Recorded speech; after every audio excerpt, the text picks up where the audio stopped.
नमस्कार, मैं हूं कुंदन कृतज्ञ और आप देख रहे हैं न्यूज अलर्ट इंडिया। अभी तक के व्यक्तिगत जीवन में मैंने जो महसूस किया है कि हर उत्पाद का, हर प्रोडक्ट का एक सेल्फ लाइफ पीरियड होता है। उसकी समय सीमा कितनी है, वो चाहे दवाई हो, चाहे कोई भी खाद्य सामग्री हो या किसी भी तरीके का उत्पाद हो। लेकिन अब धीरे धीरे कहीं ना कहीं यह फॉर्मूला जो है वो व्यवसायिक जीवन में भी शामिल होता जा रहा है। और आप कहें तो इसको थोड़ा और अगर बात को आगे बढ़ाएं तो राजनीतिक जीवन में भी यह देखा जा रहा है।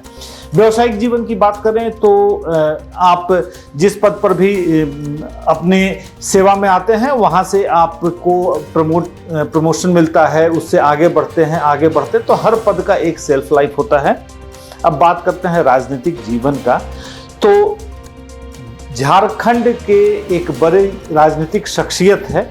आज एक बड़ा सवाल मैं छोड़े जा रहा हूं कि क्या उस राजनीतिक शख्सियत का सेल्फ लाइफ जो समय सीमा है या आयु सीमा है वो समाप्त होती जा रही है। क्या वह अपनी पूरी राजनीतिक यात्रा संपन्न कर चुके हैं या अभी उसमें थोड़ी जान बाकी है। अगर उसको रिचार्ज कर दिया जाए, उसमें टॉपअप डलवा दिया जाए तो अभी उसकी सेवा और बची है।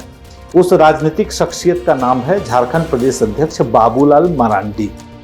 जिस तरीके से बाबूलाल मरांडी के पूरे करियर को देखा जाए, उनके ग्राफ को देखा जाए तो 2000 में 15 नवंबर को जब झारखंड राज्य की स्थापना हुई थी तो राज्य के पहले मुखिया होने का उनको गौरव प्राप्त हुआ था। पहले मुख्यमंत्री के तौर पर उन्होंने राज्य की सेवा की थी और दुर्भाग्यवश 2003 में अर्जुन मुंडा के द्वारा उनको रिप्लेस कर दिया जाता है। 2006 में उन्होंने जेवीएम की स्थापना कर ली और 14 सालों के बाद 2020 में वह वापस जेवीएम का विलय कराते हैं जुलाई महीने में भारतीय जनता पार्टी में। चूंकि चुनाव आने थे प्रदेश में और भारतीय जनता पार्टी कोई कोर कसर नहीं छोड़ना चाहती थी सरकार में और सत्ता में वापस आने के लिए, लेकिन भाजपा का वो सपना पूरा ना हो सका। क्या इसकी एक वजह बाबूलाल मरांडी खुद हैं? बहुत सारे मुद्दे हैं उनको लेकर, उनसे जुड़े हुए, और हमारे साथ एक बहुत ही चर्चित शख्सियत जुड़ रही हैं। और वो शख्सियत चूंकि आप का वो परिचय कराएंगे तो आप पहचान के मोहताज नहीं हैं। वरिष्ठ पत्रकार हैं, राजनीतिक विश्लेषक हैं, नाम है इनका पंकज प्रसून। पंकज, सबसे पहले तो स्वागत है आपका हमारे इस खास चर्चा में। पहला सवाल, शुक्रिया। पहला सवाल, क्या बाबूलाल मरांडी की पारी अब अवसान पर है? बहुत सीधा और स्पष्ट सवाल है मेरा।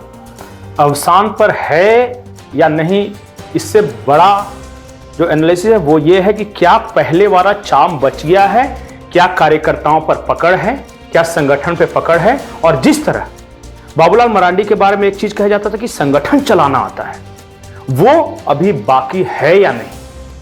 इसका सीधा सीधा जवाब है कि परफॉर्मेंस के लिहाज से नहीं। क्योंकि जब बाबूलाल मरांडी का विलय हुआ था तो 2-3 बातें कही जा रही थी कि आदिवासियों के बहुत बड़े नेता हैं, 2-3% इनका अपना वोट है। क्या वो 2-3% वोट ये बीजेपी में जोड़ सके? शायद नहीं। ये मैं इसलिए कह रहा हूं कि जहां तक संगठन की बात है कि बहुत अच्छे कुशल संगठन करता है। प्रदेश अध्यक्ष बनने के बाद जो सांगठनिक चुनाव हुए और जिन लोगों को बैठाया गया वो आज तक कंप्लीट नहीं हुआ। अभी भी चुनाव, विधानसभा चुनाव के बहुत पहले ये हो जाना चाहिए था। बाबूलाल मरांडी से मेरी कभी कभी मुलाकात होती है और उनसे मैंने पूछा कि संगठन के कामकाज में क्या कमी है। वो कहते हैं कि मुझे करने नहीं दिया गया। अरे भाई, जिस व्यक्ति को खुद प्रधानमंत्री मोदी ने अपॉइंट किया हो, जिस व्यक्ति का जो राष्ट्रीय अध्यक्ष है वो क्लास फेलो रहा हो, एक लगभग समकक्ष नेता रहे हो, और उस व्यक्ति को अगर झारखंड भाजपा में काम नहीं करने दिया जा रहा है तो इसका मतलब कि कमी आप में है। नाच न जाने आंगन टेढ़ा नहीं, आप बहाने बना रहे हो। आप अपनी कमियों को किसी दूसरे चीज से ढकने की कोशिश कर रहे हो। बीजेपी का परफॉर्मेंस, क्या बीजेपी में बाबूलाल मरांडी आए उसके बाद आदिवासी जुड़े? नहीं जुड़े। अगर जुड़ते तो आदिवासी सीटों पर यह हाल नहीं होता। लोकसभा चुनाव की बात करें, जितने भी आदिवासी रिजर्व सीट थे उसमें हारे। विधानसभा चुनाव की बात करें तो 1 जीते या 2, 1 है ना, चंपाई सोरेन, सिर्फ चंपाई सोरेन जीते हैं। और आप खुद जीते हो जनरल सीट से। पंकज, यहां रोक रहा हूं। चंपई सोरेन क्या बीजेपी की वजह से जीते या खुद की वजह से जीते? हर कोई जानता है कि वो खुद के साख की वजह से जीते, और जिस तरह का उनका जो डेमोग्राफी है उनकी सीट का, तो एक आदित्यपुर इंडस्ट्रियल एरिया है और एक जो वहां ग्रामीण एरिया है जो रामनगर वाला इलाका आता है। होता यह था कि जेएमएम में रहते हुए पूरा रामनगर वाले इलाके में या जो सरायकेला इलाके में इनका होता था, और जो बीजेपी के आते थे वो आदित्यपुर इंडस्ट्रियल एरिया का वोट मिलता था। इस बार हुआ क्या कि पर्सनल छवि के कारण इनका जो भी बचा खुचा वोट हुआ वो तो मिला और आदित्यपुर इंडस्ट्रियल एरिया का मिल गया, तो वो एड ऑन हो गया, इसलिए जीते। ये हर कोई जानता है। उसके अलावा झारखंड से आदिवासी बीजेपी से अलग रह गए हैं, ये हर एनालिसिस में आया है। इसका मतलब बाबूलाल मरांडी आदिवासी वोट नहीं दिला सके, एक लाइन का यही हो सकता है। तो क्या माना जाए ये है कि भाजपा ने आदिवासियों को जोड़ने की जो कवायद के तहत बाबूलाल मरांडी की वापसी कराई थी, वो भाजपा के इस तुरुप का जो इक्का था वो फेल कर गया? एक आदमी नहीं, बाबूलाल मरांडी को जोड़ा, मधु कोड़ा गीता कोड़ा को जोड़ा, चंपई सोरेन को जोड़ा, सीता सोरेन को जोड़ा, सारे नेताओं को जोड़े, पर वोटर नहीं है। वोटर आज भी हेमंत सोरेन के साथ रह गए। इसका मतलब यह है कि जो यहां का आदिवासी समाज है वो बीजेपी को एक्सेप्ट नहीं कर रहा। उसे लगता है कि बीजेपी हमारी अपनी पार्टी नहीं है। उसे आज भी यह लगता है कि जेएमएम हमारी अपनी पार्टी है, या जो ईसाई हैं उनको, उनके एक तबके को लगता है कांग्रेस हमारी अपनी पार्टी है, और मुसलमान तो है। तो देखिए उसके पास जो क्या है, फॉर्मिडेबल आदिवासी वोट बैंक है, उनके पास ईसाई वोट बैंक है, उनके पास मुस्लिम वोट बैंक है, और आपके पास क्या है इनके अलावा में भी जाति पाति आपने संगठन के अंदर किया है। मैं बाबूलाल मरांडी के बारे में नहीं कह रहा हूं, बीजेपी के नेताओं ने किया है। तो कुछ वोट यहां से भी कुछ ना कुछ छिटक के गए ही हैं, कास्टिज्म की वगैरह। कुछ विश्लेषकों का ये भी मानना है कि बीजेपी कहीं ना कहीं ओबीसी और ट्राइबल्स के बीच में उलझ के रह गई है कि आखिर जाए तो जाए किस तरफ, क्योंकि सुदेश महतो को ओबीसी को पैम्पर करने के लिए लेके आए तो वहां जयराम महतो ने इनका नुकसान कर दिया, आदिवासियों को पैम्पर करने के लिए इन्होंने इन तमाम लोगों को जोड़ा, लेकिन कहीं भी बीजेपी इस दुविधा में दोनों गए, माया मिली न राम वाली कहावत चलेगा। क्या है ना, वोटर बहुत होशियार है। आप अपने तरफ से रणनीति बनाते हैं, वो वोटर पे असर नहीं करता। वोटर इरादा देखता है, आपकी नेक नियति देखता है। पिछली बार जब विधानसभा चुनाव हुए तो आपने ये कहा कि सुदेश महतो हमारे साथ नहीं जुड़ सके, इसलिए हमें महतो वोट नहीं मिल सका। इस बार सुदेश महतो जुड़ गए तो आपने कहा कि जयराम महतो ने वोट काट लिया, इसलिए महतो वोट नहीं मिला। देखिए अगली बार फिर कुछ होगा, मान लिया कि आप जयराम और सुदेश दोनों को मिला लेंगे, फिर कुछ नहीं होगा। असल बात यह है कि आप जमीन पर नहीं हैं। आप बीजेपी के नेताओं को आप रीड करिए एक पत्रकार के रूप में। क्या बीजेपी के नेता किसानों के साथ खेत के मेड़ पर बैठकर मड़वा रोटी खाने के लिए तैयार है? नहीं। समीर उरांव को आप टिकट दे रहे हो, कितना समय बिता रहे हैं आदिवासियों के बीच। हम जानते हैं, आपने भी पत्रकारिता की है, आदिवासियों की राजनीति रात में ज्यादा होती है, रात में फैसला होता है। रात में बीजेपी का नेता उनके बीच है या नहीं? कहीं ऐसा तो नहीं कि आप रांची में हैं, एसी कमरे में बैठकर आप रणनीति बना रहे हो। आप माननीय मोदी जी, माननीय, अरे ठीक है मोदी जी का वोट है, पंकज आप वहां हो कि नहीं, उनके बीच अपना लग रहे हो कि नहीं? यहाँ बाबूलाल मरांडी को क्या लगता है, अब चूंकि बहुत राजनीतिक प्रतिक्रियाएं आ रही हैं, जनता भी सवाल पूछना चाह रही है, और चूंकि कुछ काम है जो रुके पड़े हैं, महिला आयोग, बिल्कुल उसका सूचना आयोग का पूरा कार्यालय संपन्न नहीं हो पा रहा है, बहुत सारे काम रुके हुए नेता प्रतिपक्ष की वजह से, प्रदेश अध्यक्ष बदले जाने की चर्चा हो रही है। इस पूरे अगर परिदृश्य में देखें तो बाबूलाल मरांडी कहीं फिट होते हुए नजर आ रहे हैं? देखिए सबसे बड़ी समस्या यह है कि बाबूलाल मरांडी हो या भारतीय जनता पार्टी के नेता, वो कहते हैं कि महिला आयोग का गठन नहीं हुआ, तो क्या नेता प्रतिपक्ष बनाना हेमंत सोरेन का काम है? अब बताइए ना, आप बनाओगे ना, आप फैसला नहीं ले रहे हो। प्रदेश अध्यक्ष रखना है हटाना है, ये फैसला बीजेपी को करना है ना, कि सरकार को करना है। और बाबूलाल मरांडी, अच्छा बताइए, जब से चुनाव खत्म हुए होता यह है कि एक एनालिसिस होता है हर चुनाव के बाद, कि हम क्यों हारे, क्यों जीते। लोकसभा के बाद भी हुआ था, उसकी रिपोर्ट कहां है? किसी को पता है कि जो मंथन इन्होंने किया वो क्या किया? या फिर विधानसभा चुनाव के बाद मंथन हुआ या नहीं हुआ, ये कार्यकर्ताओं को पता है कि नहीं? कुल मिला के आप लोग दूसरे को दोष देके अपनी कमियां ढक रहे हो। मैं आज भी बता रहा हूं कि बीजेपी के कार्यकर्ता हैं, हर गांव में है, हर शहर में है, हर ब्लॉक में है, लेकिन कार्यकर्ताओं को डायरेक्शन देने वाला कोई नहीं है। और दूसरा, मैं बोलना नहीं चाहता, यह विवादित हो जाएगा, लेकिन बीजेपी के अंदर वो सारे अवगुण आए हैं जिस वजह से कांग्रेस को आप गाली देते थे। पैसे का अवगुण, वो जो एक बार जो बन गया, हमने सुना था कि वीआईपी कल्चर बीजेपी हाँ, में। वही मैं बोल रहा हूं। एक बार हमने सुना था कि सीताराम केसरी एक कोई छोटा सा चुनाव जीत के गए दिल्ली, वो दोबारा कभी वापस नहीं आए, दिल्ली में वहीं से प्रदेश अध्यक्ष बन गए। एक ऐसा लॉबी तैयार है बीजेपी के अंदर जिसको चुनाव लड़ना ही नहीं, और उसको परवाह भी नहीं है कि बीजेपी चुनाव जीते या हारे, उसकी अपनी सेटिंग जबरदस्त है और उसे अपना पद मिल जाता है। वो बैकडोर से संसद तक तो बैकडोर से संसद तक पहुंचे, वो तो बन जाएगा राज्यसभा का सदस्य। एक ही कमरे के, एक ही शहर के चार आदमी को आप बना दोगे राज्यसभा सदस्य। लेकिन जनता सब जान रही है ये आप क्या कर रहे हो। आपको लग रहा है कि जनता बेवकूफ है, आप कैसे पहुंचे नहीं पता, सब पता है। आखिर जनता ये पूछ रही है क्या पूरा झारखंड वीरों से शून्य हो गया? किसी रांची के 5, मैं तो बता रहा हूं शुरू में, दीपक प्रकाश रांची के, महेश पोद्दार रांची के, प्रदीप वर्मा रांची के, समीर उरांव रांची के, आदित्य साहू रांची में ही सारे वीर पाए जाते हैं राज्यसभा भेजने के लिए, और बाकी जमशेदपुर, धनबाद ये सब नेता नहीं हैं। क्यों जा रहा है? जनता ये सवाल पूछेगी तो आपके पास क्या जवाब है? कोई जवाब नहीं है। और आप जो नहीं बताना चाहते वो जनता को पता है कि क्यों गए, कैसे गए, क्यों नहीं गए। और आप कितना भी अपने कार्यकर्ताओं पर रोक लगा दो, मैं तो बोलता हूं कि एक कार्यकर्ता को तो इसलिए पद से हटा दिया कि उसने मेरे पोस्ट को लाइक कर दिया। ये हाल है। तो समझ में नहीं आ रहा है क्या जनता को? ठीक है, आप अपने टेंशन में रहिए। आपको लगता हो कि बहुत बड़े नेता हैं, बहुत बड़े अमित शाह से मेरे डायरेक्ट संबंध है या नड्डा से संबंध है, जनता को इससे क्या मतलब है भाई? आपका ओबामा से संबंध रहे, वो नहीं देगा वोट। अगर जिस पैटर्न पे बीजेपी चल रही है, एक जमाना था कि चाहे वो कार्तिक उरांव हो, उसके बाद करिया मुंडा जी हो, उसके बाद बाबूलाल मरांडी जवानी के दिनों में, वो पूछिए कि ये सब कैसे राजनीति करते थे, ये सब गांव के खाट पे बैठे रहते थे कि नहीं? पूछिए। आज भी करिया मुंडा का लाइफस्टाइल क्या है और आज के नेताओं का लाइफस्टाइल क्या है? आदिवासी गांव में आप बड़े से सोने का सिक्कड़ जैसा चेन पहन के फॉर्च्यूनर में जाओगे तो बेचारा बोलेगा कुछ नहीं, लेकिन वो जानेगा कि ओ आए हैं आप टशन में, जाओ बताते हैं वोटिंग के दिन।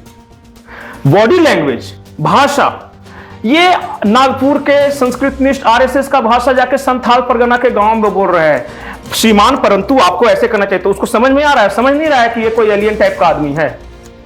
कनेक्ट कहां है? मैं जो बोला, कितने ऐसे नेता हैं जो आदिवासी समाज के बीच, ग्रामीण समुदाय के बीच, महतो के बीच बैठ के उनको ये एहसास दिलाएं कि आप हमारे अपने हो, हम आपके लिए काम कर रहे हैं। बाबूलाल मरांडी चाहते तो ये कनेक्ट बना सकते थे। बाबूलाल मरांडी बना सकते थे, अब क्यों नहीं बनाया उसका मैं अगर विश्लेषण करने लगूं तो फिर से विवाद हो जाएगा। बाबूलाल मरांडी जब जेवीएम, मैंने एक व्यक्ति से पूछा था कि जेवीएम का विलय क्यों हुआ बीजेपी में, तो किसने कहा कि पैसे की कमी हो गई थी, इनके पास फंड होता तो 1-2 चुनाव और लड़ते। क्योंकि मदद देने वालों ने भी अब हाथ खींच लिया था, कोई स्कोप नजर नहीं आ रहा था, तो भाई कौन कितना मदद करे, तो पैसे की कमी हो गई। आगे बीजेपी में आ गए तो पूरा हो गया, वो कमी पूरा होने के लिए प्रयास किए गए और प्रयास चुनाव तक चले। प्रायोरिटी क्या है? वोट लेना या फाइनेंशियल एस्टेब्लिशमेंट? पंकज जी, एक चीज समझाने की कोशिश करिए हमारे दर्शकों को। बाबूलाल मरांडी प्रदेश अध्यक्ष हैं, चुनाव जीत कर भी आए हैं। बिल्कुल। तो दोनों में से किसी एक रोल में तो फिट बैठते हैं, प्रदेश अध्यक्ष या नेता प्रतिपक्ष? नहीं, देखिए मैं निगेटिव नहीं बोल रहा हूं। बाबूलाल मरांडी को संगठन चलाना आता है, पर क्या वो खुल के चला रहे हैं? क्या वो i7 के जमाने में पेंटियम 3 के स्टाइल में काम करना चाहते हैं कहीं कुछ? क्योंकि 2003 में उन्होंने 2006 में जेवीएम की स्थापना की, 2020 में भाजपा में वापस आए हैं, तो ये लगभग 14 साल, एक युग के बिल्कुल कहते हैं, एक युग के बाद वापस भाजपा में आए हैं। तो इस बीच में भाजपा की कार्यप्रणाली बदल गई है, कार्यप्रणाली बदल गई है, तासीर बदल गई है बीजेपी की। बाबूलाल मरांडी जैसे ही आए, एक साइकोलॉजिकल दबाव बनाया गया कि एक्सेप्ट नहीं करेगा बीजेपी का कार्यकर्ता। उस दबाव में बाबूलाल थे कि बहुत लोग ऐसे बोलते हैं ये तो जेवीएम चला रहा है, ये तो जेवीएम के लोगों को प्रश्रय दे रहा है। बाबूलाल मरांडी को उस दबाव में ना आकर जो संगठन के लिए बेहतर हो उसको करना चाहिए था, ये उस प्रेशर में आ गए। दूसरा प्रेशर इन पे ये हो गया कि आदिवासी तो हैं, तो आदिवासी तो इलाके से लड़ते ही नहीं है, तो जनरल सीट से लड़ते हैं, ये तो आदिवासियों के नेता हैं। दूसरा प्रेशर पे ये है। तीसरा प्रेशर ये आया कि जो पुराने कार्यकर्ता हैं एक्सेप्ट नहीं कर रहे हैं बाबूलाल को। चौथा, ओबीसी का जमाना है, ओबीसी नेता ना चाहिए, ओबीसी ज्यादा वोट देता है। ये सारे प्रेशर मिलाकर एक प्रेशर और निर्माण हुआ कि जो इस तरह के नेता थे ना, उनको खुश करने लगे बाबूलाल को पता था कि ये नेता गड़बड़ कर रहा है संगठन में, लेकिन कभी कुछ उस पर उंगली नहीं रखा। बोला कि तुम्हारी भी जय जय, मेरी भी जय जय, तुम मुझे निराला कहो, मैं तुम्हें पंत। बिल्कुल सही, आप मुझे शेक्सपियर कहिए, मैं आपको विलियम। हाँ, बस दोनों एक दूसरे की तारीफ करते रहे और बाबूलाल को पता था। और इस कोड में खाज एक और निकला प्रसून, आप तो काफी मतलब बीजेपी के तमाम चीजों को बहुत करीब से देखते हैं। इनके एक निजी सचिव हुआ करते थे, उनकी भी शिकायत, शायद टोकरी भर की शिकायत अमित शाह आए थे। यही तो मैं बोल रहा हूं, बाबूलाल को सब पता था कि सारा कुछ हो रहा है। उनको पता था कि मेरे नाम पे कौन पैसे खा रहा है, उनको पता था कि कौन कौन कर रहा है गड़बड़ी। सब पता होने के बावजूद भी ये चुप रहे, सबकी तारीफ, मतलब कि वो भी कुछ ना बोले, उधर से भी शिकायत नहीं है। देखिए, जब आप सबको खुश करने लगते हैं ना, तो किसी को खुश नहीं कर पाते।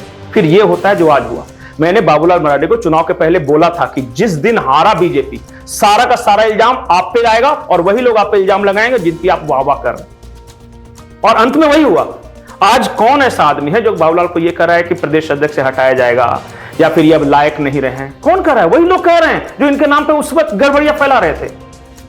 अब जाके पता कीजिए ना, ये दुनिया बहुत क्रूर है। चलिए, और हर कोई मतलब से जुड़ा हुआ है। पंकज, एक आखिरी सवाल। 2 पद पे नियुक्ति होनी है, प्रतिपक्ष, नेता प्रतिपक्ष और एक प्रदेश अध्यक्ष। हाँ, प्रदेश अध्यक्ष अगर हटे तो इन दोनों पदों पे सबसे ज्यादा फिट बाबूलाल मरांडी किस पद पे आपको समझ आते हैं, या किसी पद के लायक नहीं है? पहले तो राष्ट्रीय अध्यक्ष का चुनाव होना है। ये बड़ी जानकारी दे दूं कि 28 फरवरी से पहले नए राष्ट्रीय अध्यक्ष की घोषणा हो जाएगी और उसके बाद झारखंड में परिवर्तन होगा, निश्चित तौर पर होगा। और जहां तक मेरी सूचना है, कोई नया प्रदेश अध्यक्ष होगा। उसके लिए लॉबिंग अभी भी दिल्ली में जारी है और वैसे लोग भी लॉबिंग कर रहे हैं जिसकी वजह से झारखंड भाजपा का बंटाधार हुआ।